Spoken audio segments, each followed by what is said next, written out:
Good afternoon, everybody. Welcome back to another episode of the REDX podcast. I'm Tyler Fenn, and I say this every single episode, but I am really excited about our guest today, Brian South. Thank you for being with us, Brian. Hey, everybody. As always, this is participatory, so whether you're on YouTube or Facebook or you're looking at this on our website, if you have questions for Brian, please message these in. Now, today's episode is going to be awesome because, and you'll see why, because Brian has some unique things to bring to the podcast today. So again, participatory, chime in with the questions and things. We'll get those answered for you. Brian, you are not a real estate agent. I'm not. And I don't mean to seem excited about that, but I'm not. So, Brian, you and I are obviously friends, and that makes this fun for me to be able to have you on our podcast here. But Brian, you are a magic trick inventor. Is that a fair title to give? Yeah, that's one of the titles. One of the titles, but it's a title that people don't know exists. Actually, like most people don't think magicians have an inventor. Magic's just supposed to happen, right? Right. Like when you go to college, you're like, okay, well, I could go to communications, I could do marketing, I could do law, but magic trick inventor is not your typical program. In all seriousness, you have songwriters and singers, right? You have choreographers and dancers, and we understand those are separate things. But in the magic world, David Copperfield doesn't want you to know that someone else created his trick. It's just supposed to happen. But there's always those two parts, and I'm behind the scenes. Well, and you don't use David Copperfield's name lightly, right? I mean, he's got tricks of yours that you have invented. Yeah. I mean, and a lot of the big guys, Penn and Teller, you've got David Copperfield, Chris Angel. I know you've done work with him. Not as proud as that stuff as the Copperfield. Okay, and even you even have some titles that are kind of out of this world, right? Yeah. So I mean, I've invented everything from the big guys, and including stars like Neil Patrick Harris has used stuff on the Ellen DeGeneres show, and that's fun and that's gratifying. But the magician that is your local magician that you might see at your local fair, odds are he's using something that I've created. And one thing that we created actually made it to outer space. And it's a trick I'm really proud of. Went to a space station. So that's a story for another day, but fun thing to be done. That's cool. So, but aside from all of that, you're also an amazing marketer. And you've created and run multiple successful businesses. Your business right now, Discover Magic, is a fantastic business. My children have participated in that. Tell us what that is, what Discover Magic is.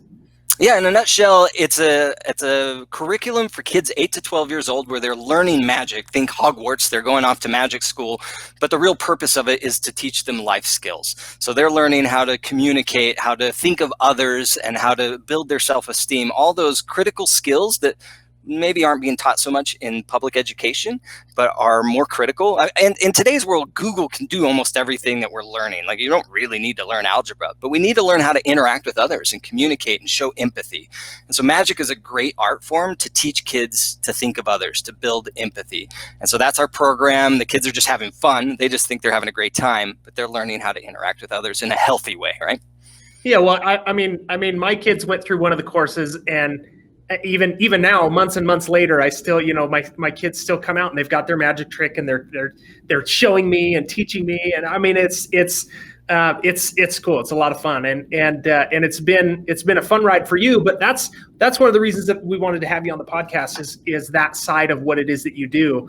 And so let me give you a little bit of background as we go into 2020. Obviously, this is December 31st, or 2021 starts tomorrow. And real estate agents often, and over the last 6 to 8 weeks, and for the next 4 to 6 weeks, they're creating their goals for 2021. And so as we look at goal setting, I know that that's something that you do well in your personal life, in your businesses. That's something that you do really well. So I want to talk about that. I want us to talk about goal setting, but even more than goal setting, because even as you mentioned pre-show, we could, beat up the SMART acronym and we could go that route, but everybody knows all of that. What I want to talk about and what you can educate us on is how do you accomplish the goals that you have set, right? How do you set your mind to something and then break that down in a way that it's manageable so that by the time your deadline approaches, you're on track to achieve that goal. So as it relates to our audience here, how do real estate agents set goals for the year? And then and then set up their time or their schedule or their accountability or whatever it is that will help them to accomplish that. Is that something we can talk about? Yeah, it's great stuff. And to give a little bit more background in why I love goals, I am passionate about this subject matter. And specifically, my job right now with Discover Magic is to rally the licensees. And so there are some similarities in where each one of our instructors, they own their own business. They're a licensee. It's not a franchise. They're in control of how they use our curriculum. And it's our job to train them and motivate them. And so we do. Every year we have a conference. We've got ours coming up in a few days, next week. And we'll be talking a lot about goals because we all need that. Even I love it. Every once in a while, I need a little fire under me, right?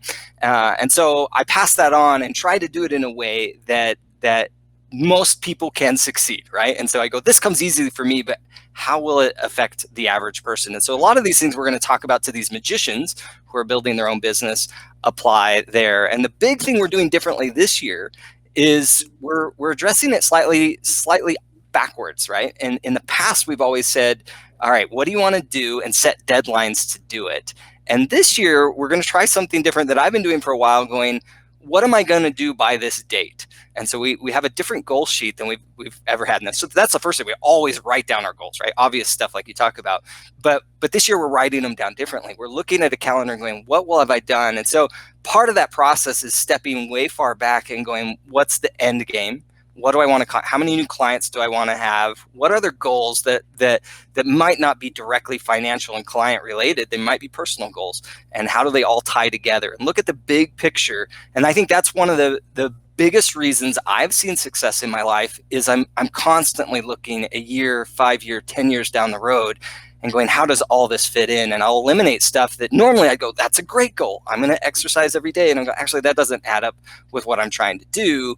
I can do it a different way, right? And so that's the first thing I would say at the beginning of the year. Don't just think about this year. Think 5 years from now. Like, are you wanting to sell your real estate business someday? Do you want it to be bigger than you? Is that something you want? Are you wanting to bring in partners this year? Are you wanting, look at those beyond how many clients. We jump to those, how many, in our case, how many new students am I going to have? In your case, how many homes am I going to sell this year?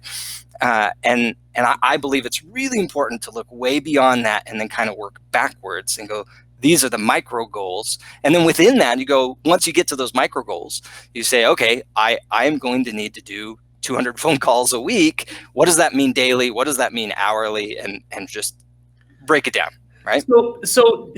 Okay, so you're saying, first of all, you have to start bigger, right? You've got to think with the end game in mind, which I 100% agree with. But do you feel like for people to focus on those annual goals, do you feel like that limits what they're able to accomplish in that year? And maybe let me say it this way: is I heard a phrase once that says, we always grossly overestimate what we can do in 1 year, but we often underestimate what we can do in 5 years. Yeah. So do you feel like hey, I'm just going to focus on the next 12 months and I'm going to get this many clients and sell this many homes? Do you feel like people are actually limiting what their overall growth potential is? Focus is an interesting word because we often think of focus as we zoom in on something, right, and make it bigger.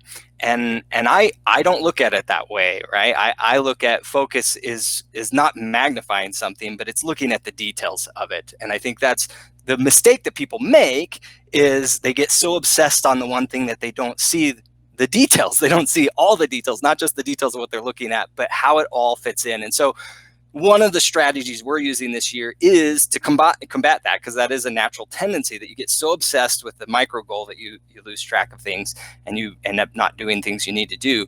We're putting posters. We actually have a 26 by 11 poster that reminds them of their main goal, and then below that is another poster that has weekly goals. And then we use Post-it notes. I'm super old school. I love checklists. Every day I grab a sheet of paper and I make boxes. I love checking off boxes. And I go, these are some things I need to do today. And if I didn't do them all, they get moved to the next days. And I have to rewrite it every day. And I go, I better do that because I don't want to keep rewriting it. I use a lot of those old school strategies, but Post-it notes are so gratifying to just rip off and throw away, right? And they're just in your face. And I think those kinds of strategies work on a grander scale too. I've always used them for daily and weekly goals, but now putting a poster on your wall reminding you, and there's, motivational speakers, if you're, look at Jack Canfield talks about vision boards and things like that. It's kind of the same thing. I mean, it's not a vision board, but it's constantly reminding me why I'm doing the little things that I don't necessarily love, which, to be honest, that's another one of the things that I love to talk about, is turning things you don't love into things you love and figuring out how can you enjoy phone calls more, right? Like if you're like me, I don't like doing phone calls, but little things like dressing up before you make your phone call or smiling, just this something I've been trying better this year, because I've been doing a lot more phone calls than in-person meetings this year. And so I force myself to smile right before I start talking, just smile real big. And I believe they can hear it on the other side. And it makes it more fun for me because it's not so mechanical. It's silly little things like that, right? Well, so it works. I'll validate what it is that you're saying. I've done a lot of videos here at REDX, and people that are watching this are like, yeah, maybe too many videos from Tyler, right? But every time I stand in front of the camera to record a video, I make this annoyingly big smile and big grin on my face, and then start with whatever the script is and go through that way. And the whole reason why is because, like, you're right. I think they can hear that on the other end. So not totally relevant to the topic, but yes, what you're saying I think is important. So let me ask this question. But it is in the you find techniques, and I mean, back when I was performing as a magician, there were parts of it that I hated. I absolutely hated setting up and taking down the props. And there's these mechanics that I loved performing. I loved cashing the check, right? There's these things you love. And so I quickly looked to ways to simplify and eliminate the things I don't like and go, oh, I don't like setting up because of this, but if I set up a different way, it's not as bad, right? And so I think if you increase the success of phone calls, you increase the fun of phone calls, and you do.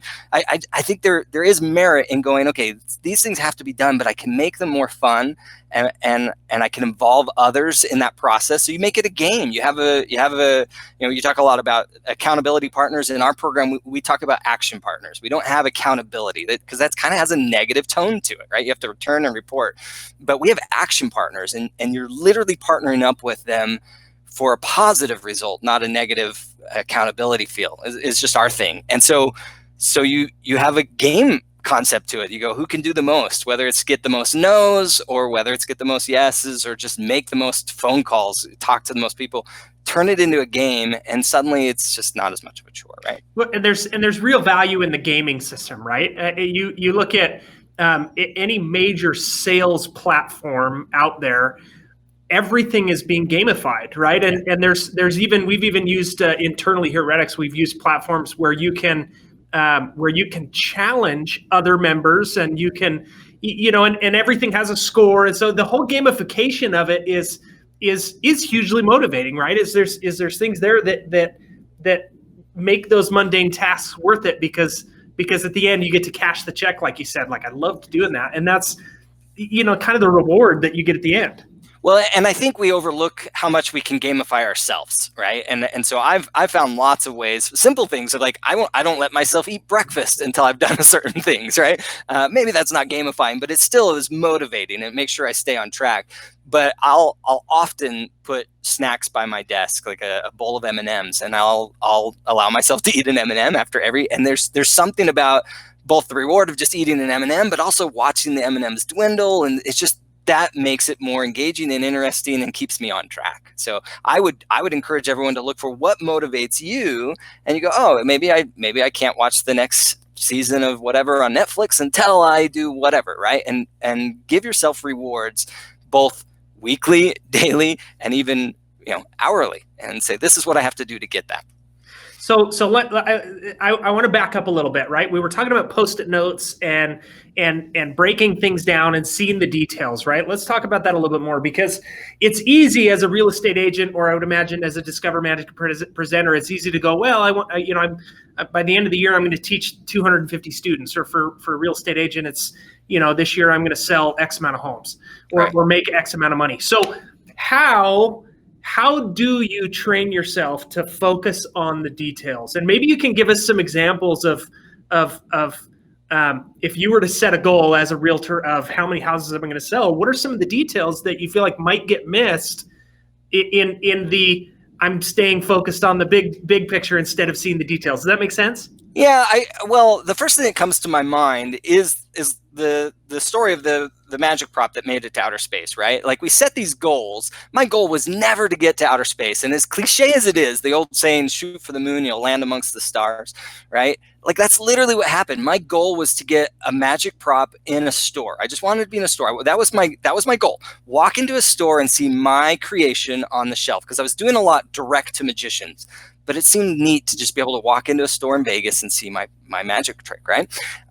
In that process of creating something, I defined, okay, well, it has to be remarkable, it has to be excellent, it has to be commercial. Suddenly I set these parameters that were different than just selling direct to magicians. The packaging had to be, and so this pursuit for excellence to meet this goal, and I did achieve that goal, but I achieved a goal that I didn't even realize I had. Like it's one of my greatest. I literally went back and added that to my bucket list. Create something that goes to outer space, right? And then you checked off the box, right? And then I checked it, and it was such a good feeling. So those parameters I gave myself is what led it to literally land amongst the stars, right? And so you say, this is I want to sell X amount of homes, right? Which to me I think is that's a great measurable goal, right? And then you work backwards and you go, what does that mean monthly? What does that mean and you look at your numbers, but it's not an exact science. I mean, what we're doing right now with Discover Magic, especially because we're kind of going into a new market this year. And so we're making numbers up the best we can. We go, okay, we figure we're going to have to do 20 contacts, 8 touches per contact to convert one person into a new program partner. That's the lingo we're using, right? But we're kind of making this up, somewhat based on old data, but we're using new stuff, and so we'll see how it works. But then we can dissect those and go, okay, for 8 weeks, we have an 8-week program. We're doing 1 touch a week. Sometimes it's postcards, sometimes it's emails, sometimes it's phone calls, sometimes social media. But we have a plan, right? And then we'll adapt that plan as it goes along. But it literally goes from a yearly goal to a monthly goal to a weekly goal to daily goals. But it's all part of this. When I go, this week is my week to do phone calls, I know, okay, for every 20 I contact, I'm probably going to convert 1. I'm wanting to convert 5, so I need to do 100. And that's the math we've come up with for us. So my suggestion is come up with your own math. I imagine REDX helps with that a lot in what you offer, but you got to customize it and own it yourself. I firmly believe that when you set goals yourself, you're much more likely to keep them. There's a guy, Jason Hewlett, I don't know, he wrote a book called Promise, I think is the name of the book, but he talks a lot about promises. And I'm a big fan of that over goals. Like just make a promise to yourself, make a promise to others. We're much more likely to keep a promise than we are, we don't hit a goal and we go, I didn't make my goal, right? And we don't necessarily beat ourselves up enough for that, but we make a promise and we're more likely to keep it. So I think shifting that mindset to and that's why I say involving others tweaks it more to a promise. And the minute that you tell people this is what I'm going to do, it becomes less of a goal and more of a promise. I love Jason Hewlett. Look that up. He's actually the one you should be having doing this podcast, not me. So what's awesome is, and you and I have talked many times about business and all kinds of stuff, and I've come to you for questions, and you even came to me, I think, one time with a question that I thought I could help with. and you spoke at my conference. Let's not be humble. Okay, all right, fair enough. So it's neat to see the similarities between our two audiences, right? You're talking about understanding the numbers, and you've got to know these conversions, and I did a webinar for REDX years and years ago where that was one whole section of the webinars. You've got to understand those numbers, which means you have to track it, which means you have to have some method, even if it's sticky notes or graph paper, where you're tracking that type of information. It doesn't mean that it doesn't mean it's a perfect science. You're not going to get to the end of the year and go, I did my 1,000, so that means I got my 10. That's not how it works. But you'll land amongst the stars, right? You have something to keep you going. And obviously the biggest variable is quality, right? It's the quality of the leads that REDX obviously can help with, from my understanding of what you do. You go, the quality of leads is a big deal, and the quality of the contacts. And if you're only half-heartedly doing it, you can't expect those better numbers. It's that simple. I love the similarities. It's we could probably post this to either audience and it would make sense, right? Is they're going, I understand that. Yeah. So let me ask this question: and you've answered it a little bit, but I want to dive into this a little bit more. It's super common. I know this happens for me. I know this happens for every single person that sets out in January to lose weight, right? Well, by February, you're kind of in a slump. Something's got you discouraged, and you're no longer on track for your goals. How do you handle that? What how do you get out of that to get back to the mindset where you're like, no, I've got this, and here are the steps that I've got to do to get there. So how do you get out of a slump? Yeah, no, that's a great question. If I had the perfect answer, I'd probably be a best-selling author. So I'm going to say that. But I do think the key is that you've surrounded yourself with good resources, whether that's people, whether it's your work environment. You look at the big picture and you go, okay, I failed this week, but I'm giving myself permission to reboot the following week, right? And that's the important thing. With weight loss, the biggest problem is people are all or nothing, right? And they go, I'm not going to eat sugar. And then when you eat sugar, you go, whoop, I blew it, and I don't have to worry about it anymore, right? But if you set an appropriate goal of, I'm going to have a healthier lifestyle, then eating sugar is not the end all of all. You're like, oh, I didn't do the best this week, but next week is a new week, right? So for me, it's really about setting the appropriate goal on the outset.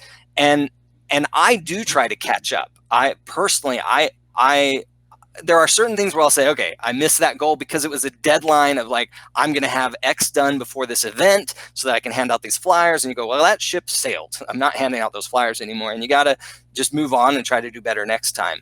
But in other circumstances, I often will set goals of personally, I have a goal that I will email 19 of our people every day. This year, it was just COVID-19 goal that I'm just going to check in and say, how you doing?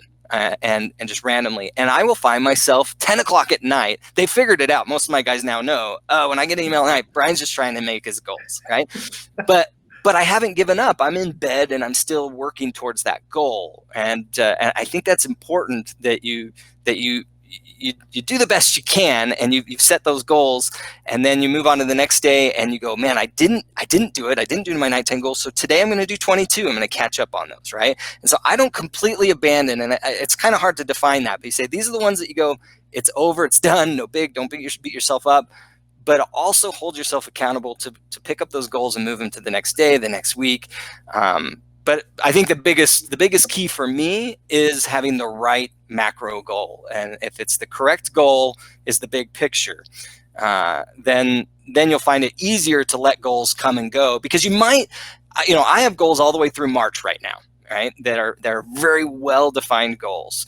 And I'm going to give myself permission come February to go, actually, the second week of March goals are no longer appropriate, right? And maybe I need to lessen those numbers. Maybe I need to change it altogether.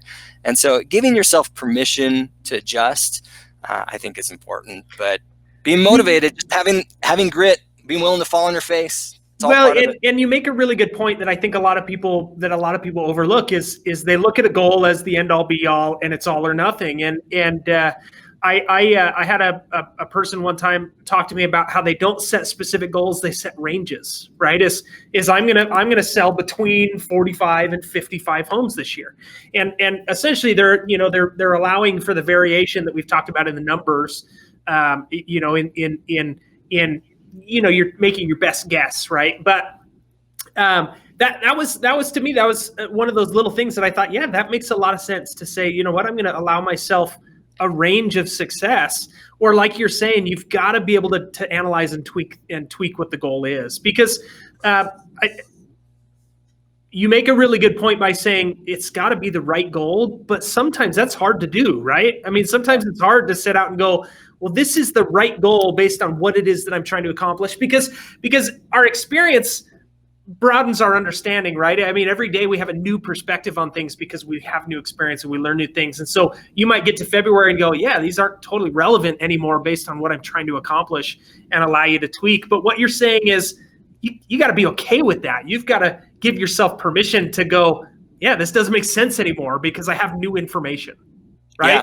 Well, and you brought up a really good point of giving yourself a range, because a common mistake I see people make is they'll hit their goals way early, and so they just celebrate and be done. Right. And you go, well, clearly you're on fire. So celebrate and then get back at it, right? I remember I was in Brazil for a couple of years, and they would sell candy on the train, and they would just sell enough candy to buy the rice and beans they need for the day, go home and feed their family, and do it again the next day. Whether it took 1 hour to sell that much candy or took 6 hours to sell that much candy. And it drove me crazy because, like, you're clearly on a hot streak. You sold all your candy in an hour. Go get 3 more bags of candy and keep going, because today's a good day. And I think there's similarities in both of our markets of, you go, if it's a hot time and you hit your goals easily early, man, take advantage of that hot time and double down. And so I like the idea of a range. So you gotta give your moments to celebrate, and you gotta celebrate. I think that's so important that you say, once I hit this, I'm taking my wife to Hawaii, whatever it might be, do that still, but also recognize that you're on fire, and you go, apparently this is a great day to make phone calls because I'm getting higher than normal responses. So keep making phone calls. Yeah, I think there's something to be said for momentum, right? Is when you're doing really well, you sell all your candy in an hour, keep going, right? Something the stars are, the planets are aligned. Something's going your way. Yeah, either you're hot or there's a sweet tooth in the air. Whatever it is, take advantage of it. Run with it. Well, and again, the more we talk, the more I go, man, we're so similar. I know that presenters, your Discover Magic presenters during COVID, that was a huge new opportunity, right? And you look at the real estate market during 2020, it was a huge opportunity, right? I mean, markets are incredibly hot to the point that we have so much demand and so little supply that, yeah, this is an opportunity. There's a sweet tooth in the air. It's time to. But it might not last. And that's the thing.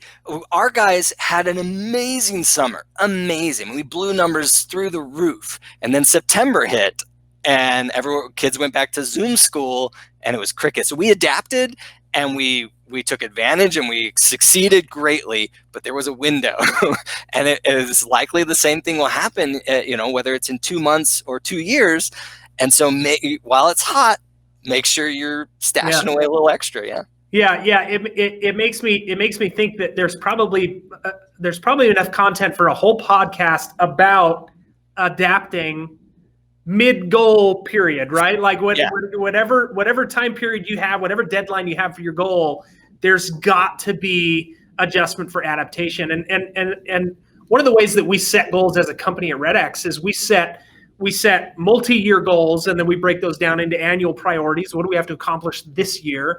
And then we break that down into quarterly goals, right? What do we have to do this quarter to accomplish the annual and the multi-year goals? Well, every part of that exercise every quarter is, are these still the right goals, right? Are we given market conditions, has something changed? Are there new competitors? Whatever it is, all these things come in, and you go, we have to be willing to adapt and use this new information, because our goal may no longer be relevant. And so the more that we're talking about that, the more I'm going, man, we could spend a really long time just talking about that.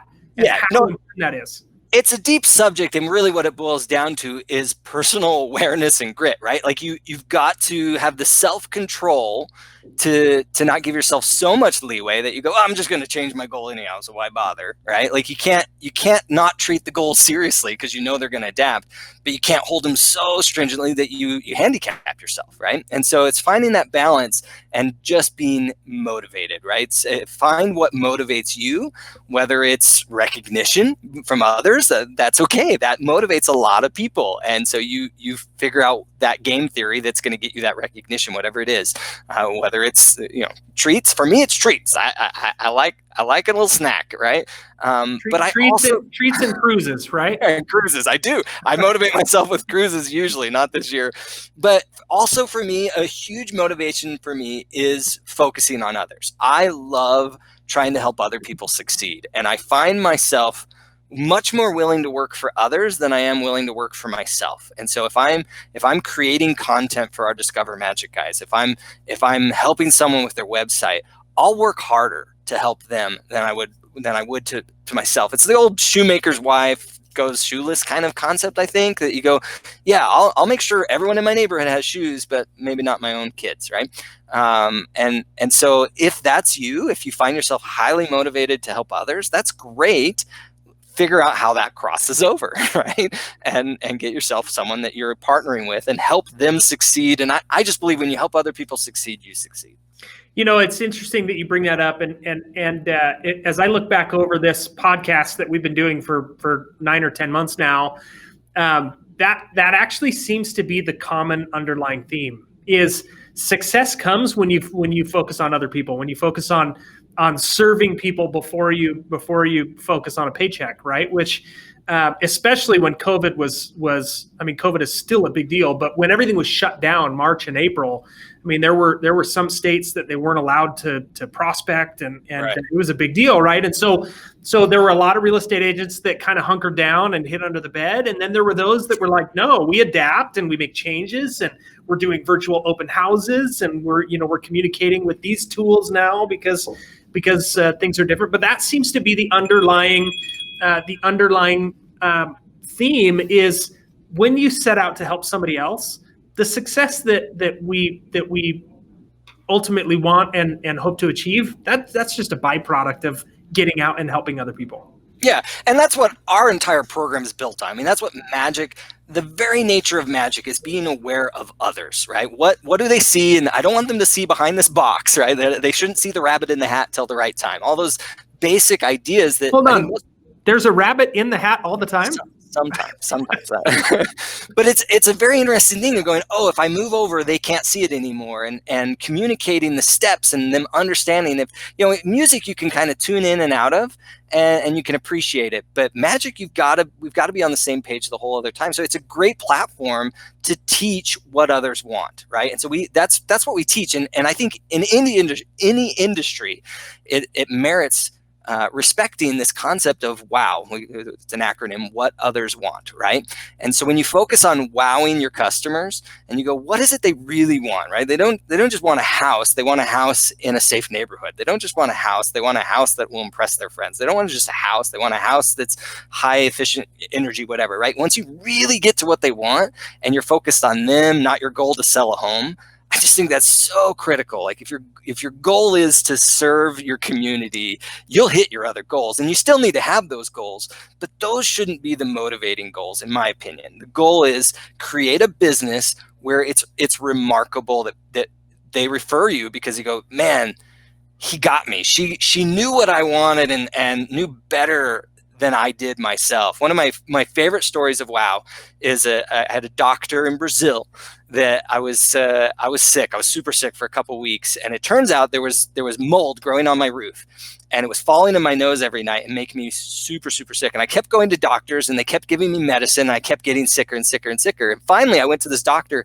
and no lie, she was Doogie Howser. She was like 19 years old, and I'm thinking, there's no way this young doctor, when these other doctors couldn't do it, but she nailed it because she wasn't treating that thing. She was treating me, and she was aware of the bigger things. She asked me questions. I remember when she was asking me questions about my house, I'm like, what does this have to do with anything? And at the very end, she said, okay, you're going to do this, this, this. You need to buy a new house, and you got to move as quickly as possible. And you're going to take this for your itchy nose. And I said, wait, my itchy nose? I don't have an itchy nose. That's not one of my problems. And she's like, yeah, you've scratched it. And she looked at a piece of paper and said, 17 times since you've been in my office. And I was sold. I'm like, I didn't even know my own nose was itchy, right? And there were so many other things wrong with me that wasn't on my radar. I was so impressed with her, and it stuck with me my whole life of like, yeah, how do we be so aware of what other people need? My nose is itchy now. yeah, everyone is. They're all scratching right now. But that's the key. And you go, yeah, next time I needed a doctor, straight to her. No questions asked, because she was really in tune with what I needed. And I'm telling other people, go see this doctor. And so you can be that real estate agent, right? Where people go, yeah, they knew better than I knew what I wanted because you're so focused on them. I love it. I absolutely love it. We're bumping up to our time here. Brian, any last thoughts on and maybe you can end with this. What's a good way for somebody to focus on getting out of their own head and wowing their clientele? Yeah. Honestly, at the core of everything in life, in my opinion, is fun, right? We underestimate the power of fun. That you say, we're going to have a company party, even though it's just me and my wife, right? And call it a company party, and do things that a company party would do, and say, we're going to send out a newsletter. Like, look for ways to make what you do fun, even if it seems untraditional. And you say, yep, we're gonna dress up. We're gonna have silly dress up day, even though it's just 3 of us, right? Look for ways to make business fun for you and your clients. Don't be afraid to do stuff that's silly. Send out a postcard that has a scratch and sniff sticker on it. I've done it 3 times during my career with 3 different businesses. Scratch and sniff stickers on postcards is amazing, right? Look for ways to just be different and fun, and you'll be amazed. I mean, it's dangerous. You don't want to be unprofessional. I get it, but you'd be amazed at how people heads turn when they go, "Oh, this is actually fun." And that's what people want. All you have to do is look at the grocery stores and see the trend for mystery items. Everything's in a box that the kids are buying. They have everything they want in the world, so now we just get them boxes of mystery toys, right? People just want to have fun. And we're going into a time post-pandemic that fun is going to be increasingly important. So that's my number 1 advice. Make your life fun, make others fun, and you will succeed. I love it. Thank you so much, Brian. I greatly appreciate you taking time out of your schedule and sitting down with some real estate professionals to help them be better in their business. So thank you. No problem. My pleasure. I expect them to help me with my home someday. So there you go. There you go. And they will. Hang out with us. We'll go over a few things pro show. Thank you, everybody. If you'd like to continue this conversation online, go check out our REDX Elite Prospectors group on Facebook. If you're a customer, you can head over to our customer forum at forum.theredx.com. Also, if you're new to the podcast, I say this every single time. If you're new, you want to catch up on other episodes, you can find us on Apple Podcasts, Spotify, Google, SoundCloud, wherever you listen to podcasts, you'll find us there. Just search for the REDX podcast. And if you're not getting the email updates for this, go to our website, theredx.com, and make sure and subscribe there. But thank you so much, everybody. We will see you next Thursday, January 7th. We've got Brent Scott, and he's going to be talking about SMS texting follow-up, which is going to be a fantastic bit of information going into 2021.